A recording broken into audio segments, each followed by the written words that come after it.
চলো বন্ধুরা, আজকে তোমাদের দেখিয়ে দেবো ঝটপট করে কিভাবে ধনেপাতার পরোটা বানানো যায়। মানে ধনেপাতা আর শুধুমাত্র আলু দিয়ে কত সুন্দর পরোটা বানানো যায়, যেটা খুবই সুস্বাদু হয়।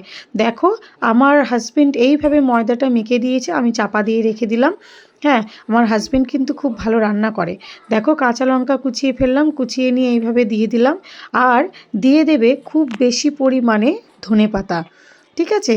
আর তোমাদেরকে আমি একটা টিপস দিই, যদি তোমরা এই সময় একটু পাতিলেবু চিপড়ে দিতে পারো না, খুবই টেস্ট হয়, টেস্টটা পুরো পাল্টে যায়। আমার কাছে এই মুহূর্তে পাতিলেবু ছিল না, তাই আমি স্কিপ করলাম। দেখো, আমি আলুটাকে খুব ভালোভাবে মেখে নিলাম। মেখে নেওয়ার পরে চাপা দিয়ে রাখা ময়দাটাকে তোমরা এইভাবে লেচি করে নেবে। করে নেওয়ার পর তাতে ভালো করে যতটা পরিমাণে তোমরা আলু আর ধনেপাতার ওই পুরটা খেতে চাইবে ততটা দেবে। দিয়ে দেখো, এইভাবে সুন্দরভাবে বেলে তোমরা যদি লাল লাল করে ভেজে নিতে পারো, ঝটপট রেডি হয়ে যাবে ধনেপাতার পরোটা।